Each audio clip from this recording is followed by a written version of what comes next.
This podcast is part of the Deluxe Edition Network. To find other great shows on the network, head over to deluxeeditionnetwork.com. That's deluxeeditionnetwork.com.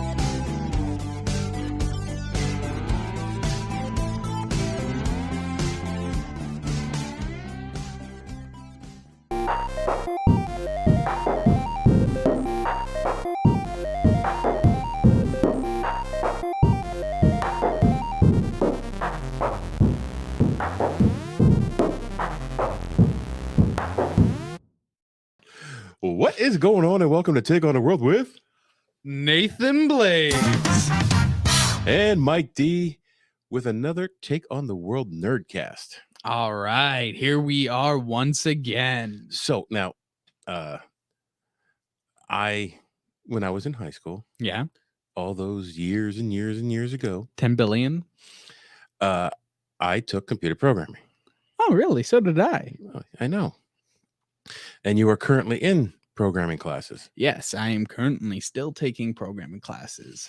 So I thought, hey, what a better topic than to take a little step back in time and look at a movie that encompass two of our nerd characteristics.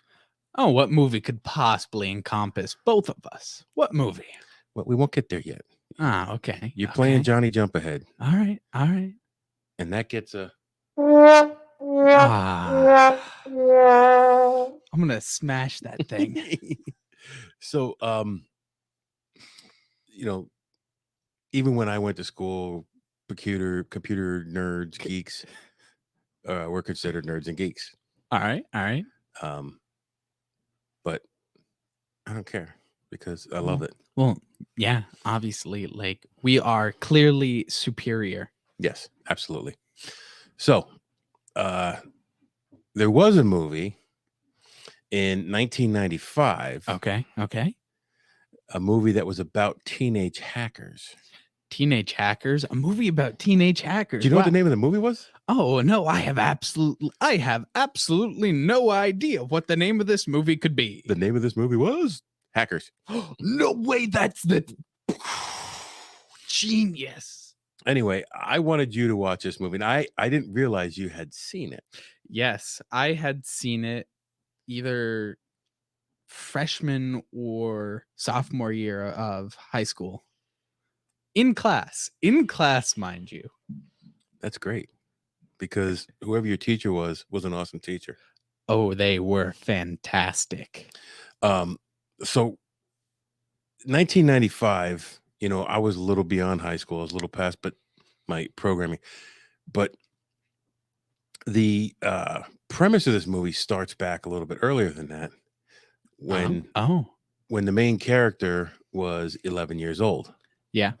And that was 1988. Good old 88. I wasn't around for that. I don't know if it was a good year or not. So 1988 is the year I graduated. Oh, it was clearly a good year getting out of high school. So his early escapades were 84, 85, 86, 87, 88, around there. I don't know when he first got on his computer, but computers were relatively new back then. The technology was new. Yeah. It is nowhere near what it is today. Oh, certainly not. Nobody thought that every household in the country would have not only a regular computer, but a handheld walking, talking computer in your hand. Oh, don't even get me started on computers. The technology or computers in general? Well, technology and computer. They're just everywhere. They're in everything, from our fridges, trash cans. Yeah, everything. Like my refrigerator will tell me if the door's open when I'm at work.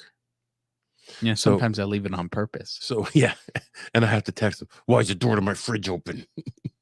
Oh, well, it's a little warm in the house. Figured I'd chill out the house. Yeah, that's great.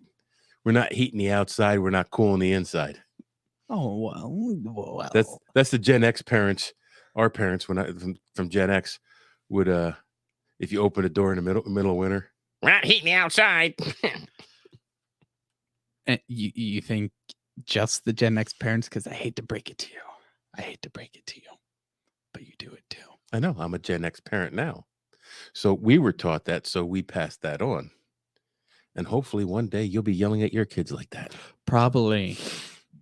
Because, I mean, with everything the way it is now. No hoverboards in the house. How many times do I have to tell you? Take your hollow ball outside. Get off my lawn. I just downloaded that PNG of my lawn. So what are you drinking there, bud? Oh, so small. Well, just a little small serving size. Nobody judges, brother. Coke limited edition Move. And what is it? What does it taste like? Moving? No, transformation flavored. Okay. All right. It's I was very curious. It reminded me of the Starlight in the Dream flavor. Okay. And I looked it up online, and it's a combination of those flavors. And there was a third one. I'm pretty sure it was just normal Coke vanilla. Okay. But I know it's a combination of Starlight and the Dreams. And it's not my favorite, but it's the closest thing I'm going to get to Starlight ever again. I have a Hidden River Brewing Company extra lava channel triple India Pale Ale. Wow, all fancy. Delicioso. So now that we're past that, so let's talk about hackers. All right. So I wanted to get your take on it being a Gen Z. Yes. And compared to my take on it being a Gen X, to see how this movie stood the test of time in several different capacities. Okay. The effects and the visuals and the quote technology that's in the movie. What do you mean quote technology? It's super realistic. Okay. So a little bit about the movie itself. Okay. The movie was Hackers, came out in 1995. It was starring Johnny Lee Miller. And a funny story about Johnny Lee Miller. So there was a show on CBS called Elementary. Yeah. And it was a modern take on Sherlock Holmes. Yes, I remember it vaguely. So the main character was Sherlock Holmes. No way. So I'm watching this and I'm like, man, where do I know this dude from? Like, because this is what, 30 years after that? Yeah, like. I have no idea. Let's see. 2005, that's 10. 2015, that's 20. So let's just say 20 years after this movie. Oh, okay.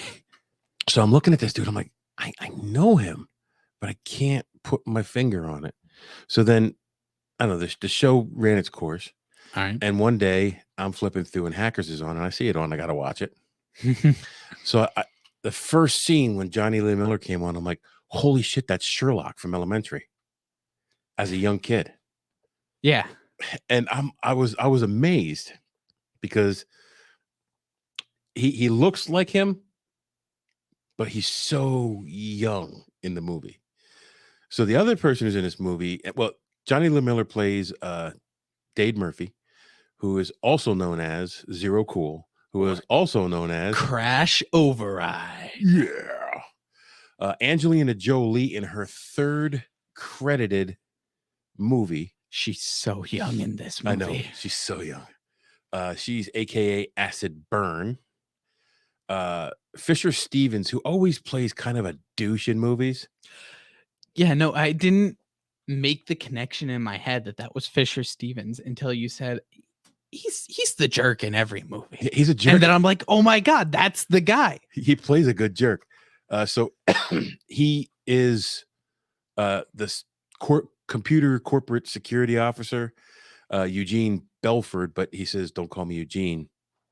Call me the Plague. The Plague. Now, this Matthew Lillard, he's not listed as like a main character on the credits. I don't know why, because I like this dude. No, he does a really nice job in this movie. But he kind of always plays that same part. He's Emmanuel Goldstein, aka serial killer, and these are all their hacker handles. Yeah. But he was also one of the main characters in the Scream movie. Really? Yeah. I'm getting woozy here. Oh, that was him. Was him. Oh my God. Yeah. So it was fun. seeing these guys young in this movie. Now I watched this movie in 95. Yeah. And now I've watched it probably 100 times since. I'm sure. This movie and Gleaming the Cube, I watched both of those movies a lot. Because I was into computers and I was into skateboarding. I was into punk rock music. Who wasn't then? Your mom. Oh. Huh. I wonder how that worked out. Well, if you don't like punk rock. So also noted in this movie is Penn Jillette of Penn and Teller fame. Yeah. Which I didn't know who he was back then. But coming forward, I see him in a movie. I'm like, I can't believe that's Penn Jillette. So he also plays a computer security officer of some sort. And his name is Hal. No nickname, no hacker handle, no nothing. If I remember, he's not in it that much. Nah, a couple scenes. That's it. Yeah. So this was written by Raphael Moreau. And that's how I'd guess to pronounce it. He's only got 2 writing credits.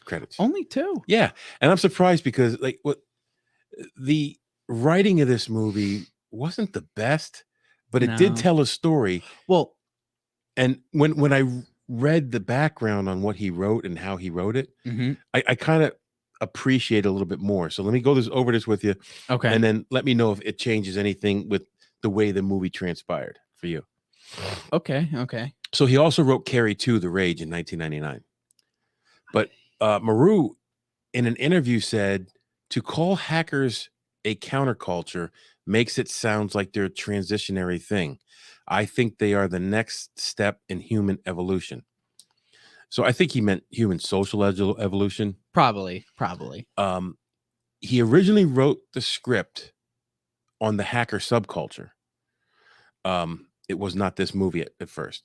Okay. So he had interest in hacking since the early 80s. All right. As many of us at that time did. When he was researching it, he met with a hacker, Fiber Optic, aka Mark A. Bean. Okay. Who was 22 at the time. And he was also in jail in 1994 on hacking charges. Huh. He also met a couple other young hackers who said they were being harassed by the government. He listened to their stories, and he fits some of those story concepts into this script. And this is the movie you got from it. Oh, so that's kind of where the one of the people he talked to did the coin hack. Yeah. So that made it into the movie. Yeah. So back then there were payphones everywhere, and there was in the beginning of the payphones, all you needed was the touch tones. But it's not even about the touch tones for the call. It's about the drop of the coin. So what they said is you record the drop of the coin, drop $5 worth of coins into the phone. Yeah. Don't make a call, just press eject. It comes back out, but you record it, and then when you pick up the ringer, you just play that sound. And suppose now I don't know if that ever worked. If that trick didn't work, I know of a trick that could have been based on. Now this is from completely different movie. That it was shown in Pirates of Silicon Valley, another computer movie. They showed it off in that movie where I think it was Captain Crunch, some kid's cereal, you could get little whistles in your cereal box was your toy. That whistle made the correct tone that would let you get a free call on your phone. It made the I can't remember what the tone was called. I don't either. But it let you get free calls on your payphones. And well, I remember the payphones because that's what we had then. We didn't have cell phones. So if you made a long distance call, you got to a certain point, the operator would come on and say, you need to drop another 50 cents to continue on your call. And you would drop the 50 cents in. And I always wondered, how the fuck did they know I put 50 cents in? So because it goes by the sound. So I'm thinking that hack might work. I don't know. Yeah, if it's based on the sound, I'd imagine that would work, and that's very tricky that works. I would think it would. I thought it would work like a vending machine because so did I. Kind of it weighs the coin and the size.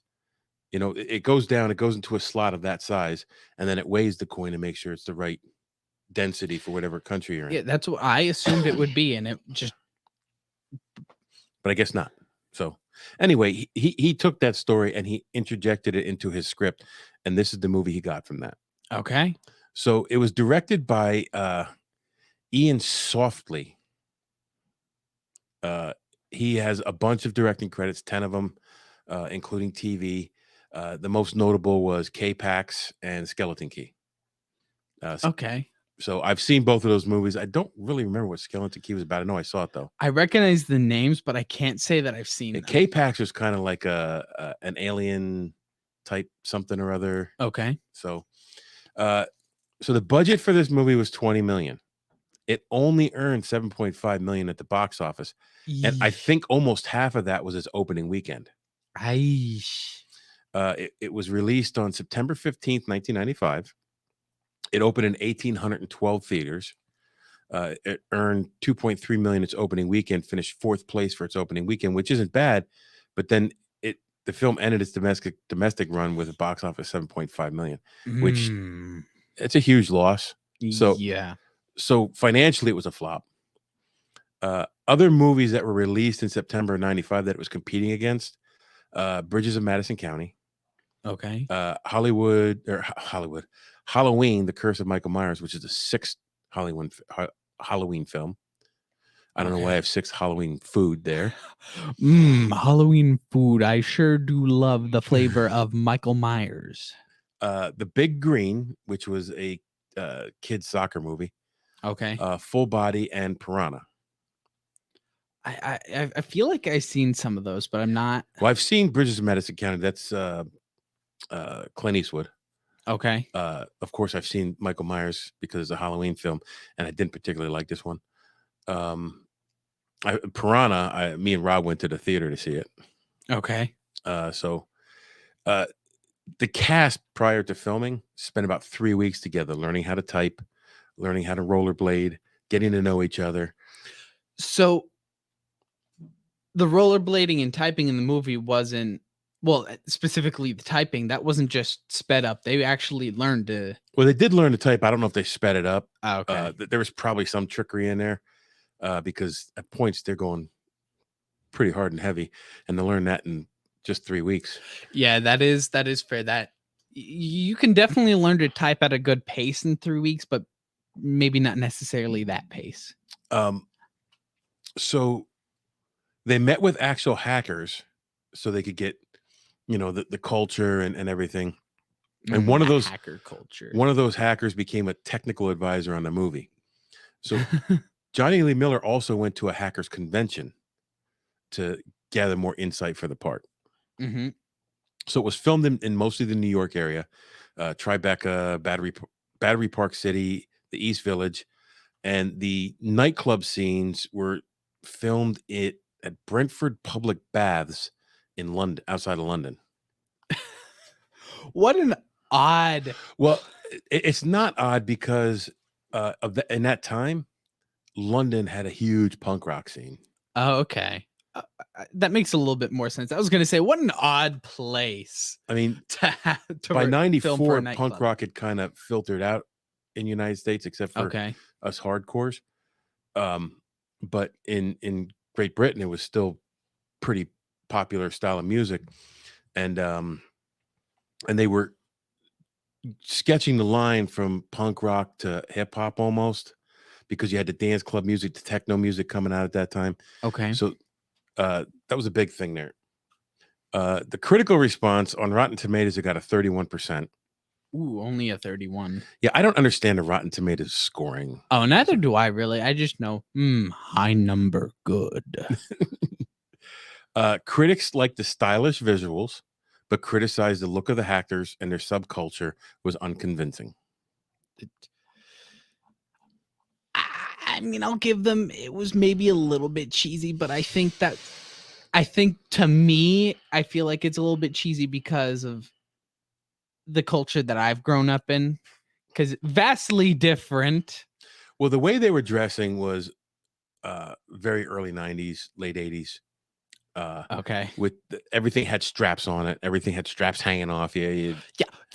Can we just go off track a little bit? Go ahead. Straps. Why straps? Why straps? I don't know. Parachute pants were a huge thing back then, and you'd wear parachute pants and suspenders. You let your suspenders hang down. That was, I don't know. Okay. Who knows why fashion goes the way it goes? Okay. Valid point. Yeah, I'll never be doing a fashion show. I mean, have you seen me? You're a fashion icon, dude. Thank you. So that's what I have on the background in the movie. So basically, we can get into talking about the movie. We'll give the basic plot. Corporate greed. Yeah. And they needed a scapegoat, so they were going to blame these teenage hackers for some bad stuff that was going to happen. So I want to get your Gen Z take on the movie. First, I want to know, what did you think of it visually? Oh, well, visually, it's super realistic and accurate to what it is really like to program and hack. 100% absolutely guarantee. That's more the technical side of it. Okay. I'm talking about the film side. Okay. They took, okay, I know what you're saying, sarcastically as it was. They took liberties in showing how the hacking and the internet looked, because a lot of people didn't know what it looked like back then. That's fair. That's fair. Here's a good story. You know the Matrix screen, right? Yes. Okay. So back then, a friend of mine got a computer, and he knew I knew computers. So he said, "Hey, can you come help me set this up?" I'm like, "Sure." So I had a screensaver that was the Matrix. So I hooked his computer up, and I told him, "Okay, I'm gonna put you on an internet now." And I started the screensaver, and I said, "There you go." And he's like, "What's that?" I said, "That's the internet, dude." And he's like, "How am I supposed to?" I said, "After you look at it for a while, it things just pop. Like, you'll see it." So he sat down in front of it. I let him go for about 2 or 3 minutes. Oh my God. And I'm like, "Dude, that's just a screensaver. I'm just fucking with you." Oh He goes, my. "You're a dick." I would have done the exact same thing. If I had a friend who knew absolutely nothing about computers, nothing, and they asked me, I would do the exact same thing. That is so funny. It was funny. So I get what you're saying. Like, they showed stuff that it's completely unrealistic, but I'm talking about how did it look visually as an art piece, Okay. without being sarcastic. I'm going to give you the generic Gen Z answer, and I'm going to give you my genuine answer. Okay. So the Gen Z answer looks kind of bad. Looks old. Okay. Like, the visuals are cheesy. Okay. Now, that aside, yes, they have aged. Everything's going to age eventually. But the creativity and the imagination that they put into creating the visuals was actually really cool. It was cool, very captivating, the way that they did the visuals when they're going in looking for the data, or when they're sending when they're dealing with all the viruses. Like, the way that they visualized that was actually pretty cool. Okay. I always thought the same thing. I liked the way they filmed some of the scenes, particularly when they were in Grand Central Station towards the end, and it was Hack the Planet. Yes. And the way they showed them in each one of those phone booths, like, kind of separated and spinning, and it kind of, because you know how you get when you get on a computer. Yeah. You get in a zone. You get into a flow state. And it kind of showed that aspect of getting into a zone, and nothing else around you existed, and you're just spinning there doing your thing. Now, the graphics they showed on the screens, ridiculous. Oh, well, The server room that they showed, ridiculous. absolutely. They showed a server room with pillars of files illuminated, and it's just ridiculous. Yeah. No supercomputer ever looked like that, especially back then. And yeah, It was just a big empty room with racks in it. Now I can kind of see where they got the idea for that version of the visualization, like you said, with the racks of computers and the kind of like the data moving around and the lights flashing on the servers. I can Right. kind of see where the idea for that came from. I like how it visualizes what people imagine. Yes. I like that, but from a realistic standpoint, Oh no, it's just freaking ridiculous. So far from the truth. Even when they're sifting through the folders trying to find a file, it's just really. Yeah. I wish it looked like that. So I also wanted to ask you, what did you think about their computers? Their computers. Because those computers that they were showing there were advanced computers for the time. Yeah. I remember being very little and having one of like those kitty toy laptops. Fisher Price laptop. Yeah, Fisher Price laptop. And that's what they looked like. Yeah, they did. But back then, they kind of were. Well, yeah. And it makes sense. It makes sense because it's older technology. Right. It's going to be boxier. Well, just like a cell phone back then was a brick. Yeah. So, but like I'm growing up in a very different age where like computers look like that and this in this and this is computer and payphones don't exist, barely exist, if at all. And like I just have a level of appreciation for that age of computing. I do too, because that's like when I started, there wasn't a whole lot of places that were networked. Yeah, no. And the school that I went to, we helped set up the network in the school for the computer systems class, which was cool because it gave us a good background in the mechanical hardware side of it. Mm-hmm. And then, but all of our network depended on a mainframe computer. So we had an IBM System 36. The System 36 was almost as big as this table. Yeah.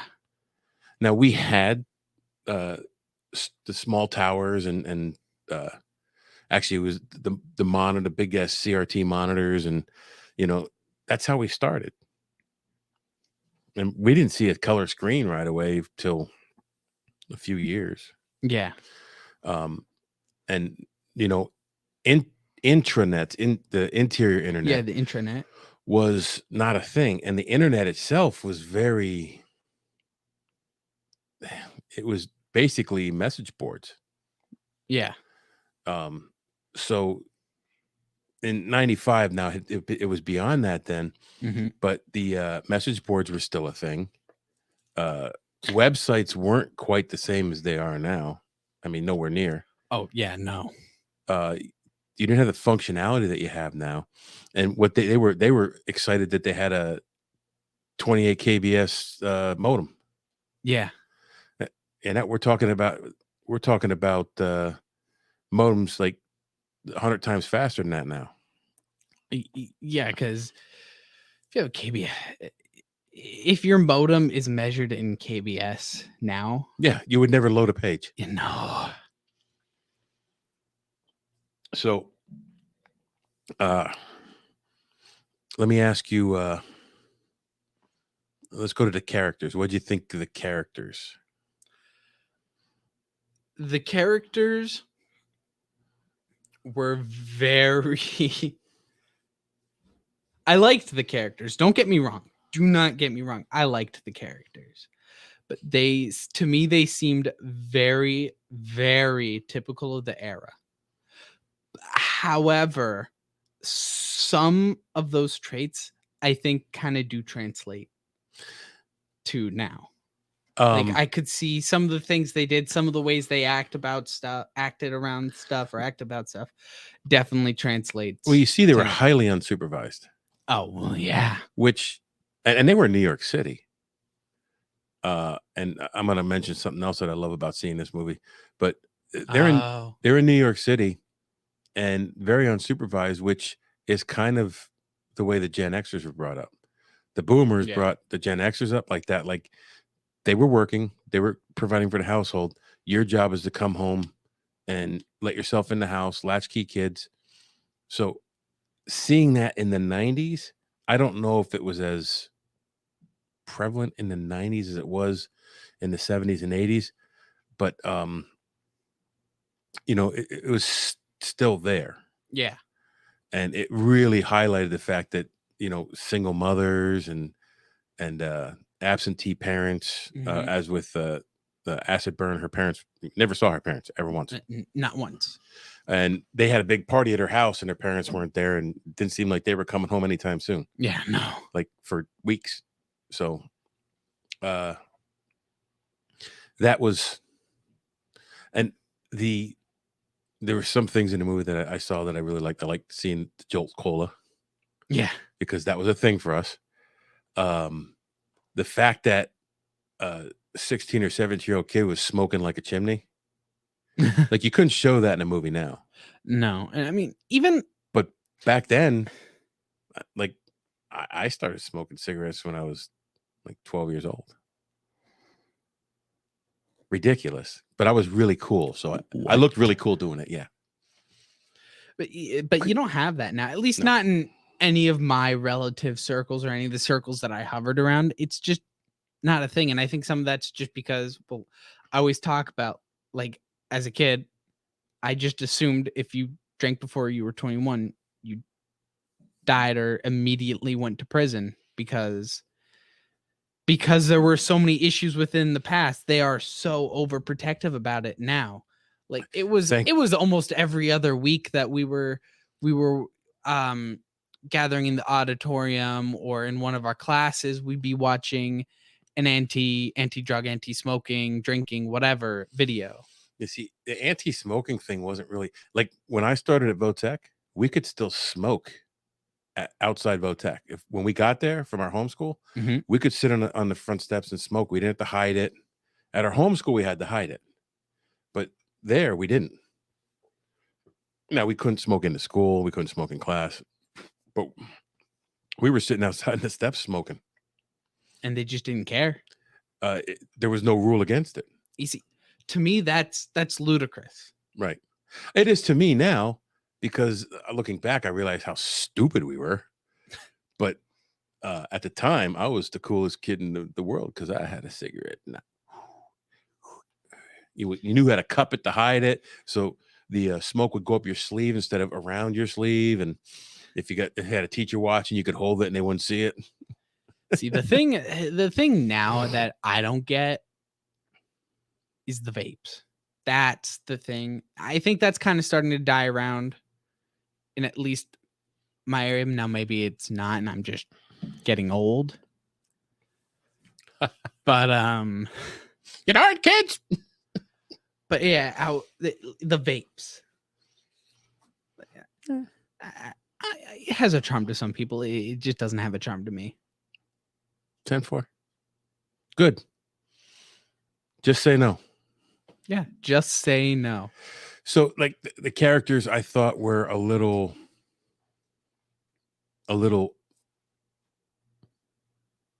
much in some spots. Okay, yeah. Who was Carlos? What was Carlos's handle? Carlos, the Spanish guy with the leopard print shirt and.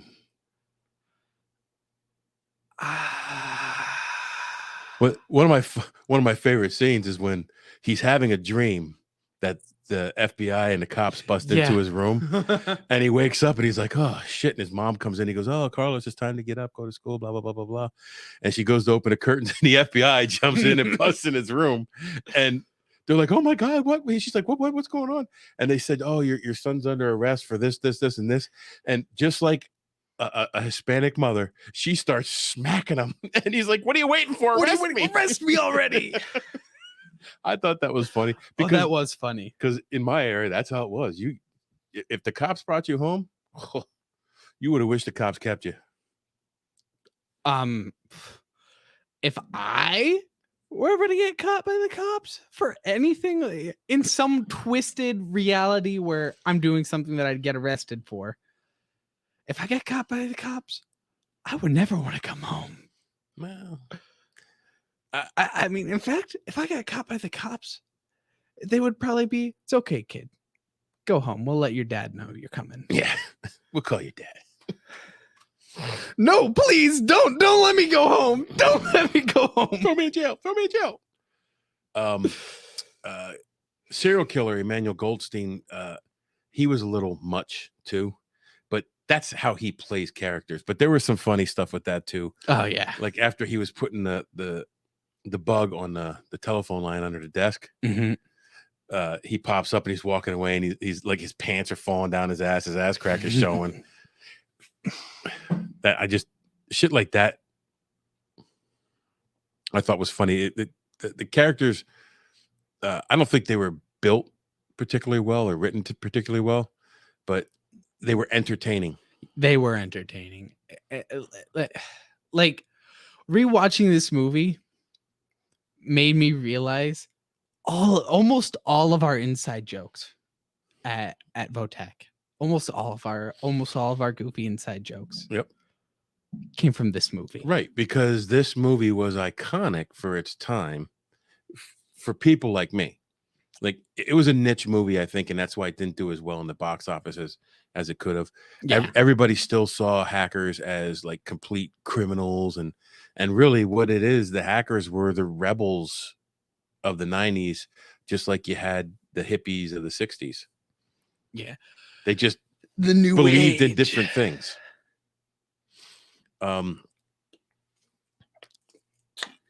So I'll ask you, overall, putting everything together, what'd you think of the movie? My honest opinion of the movie. It's a little bit aged, but it is still very, very entertaining. So I think you're right. The technology does not hold up. It didn't hold up for the time.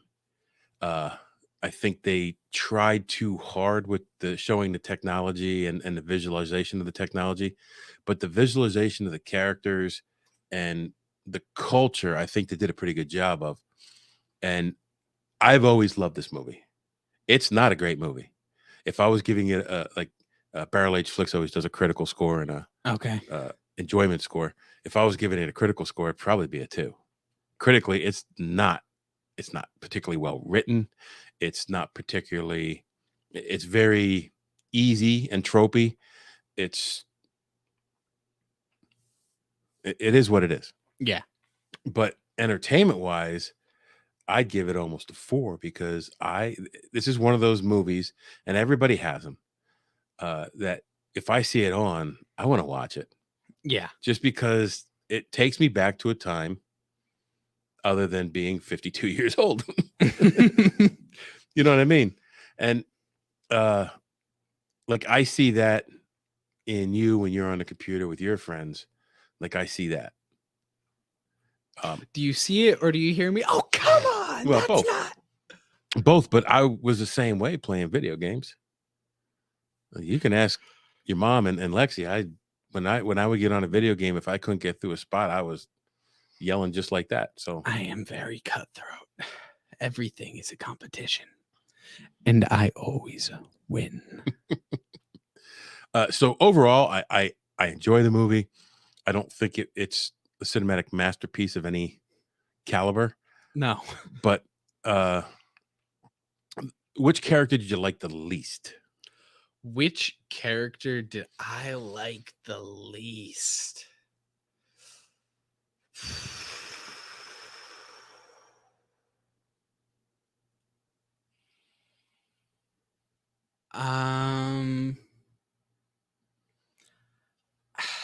You know, that's a hard one because I really like them because they're all goofy and fun in their own way.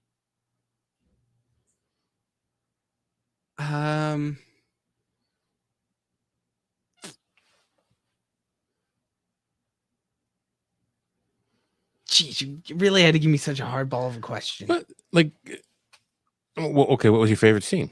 How about that?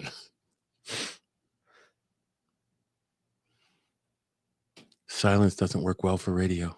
Well, you see, the thing you should know, I think one of my favorite scenes has to be the scene where he's getting arrested. It's just Yeah, that's hilarious. To me, that's hilarious. very much so. So I would think my least favorite character, and he's supposed to be, is Plague. Oh, I yeah. think it's poorly written. I don't think any corporate security officers have that much pull with the FBI. Oh, yeah, no. The FBI certainly wouldn't let him go in and question a teenage kid and smash his radio. That's right. I always forget that. Like, why would they do that? I always forget in that scene that he's not part of the FBI. No, he's just a corporate kid, and he thinks he's like the best hacker in the world, and he's not. No, There's always someone better. Always. But I just didn't care for the character. You're not supposed to, because no, he's the corporate bad guy. Yeah. Favorite character. I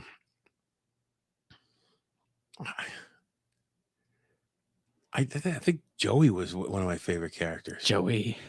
Like, because all he wanted was a handle. All he wanted was to be elite like the rest of them. And like, he ended up being elite. Oh, yeah. He ended up being the kid who actually got into the Gibson computer. Yeah. And he's the one who, once they were in there at the end, he's the one who made it all the way and got the file off the Gibson. So, and everybody else had been knocked off.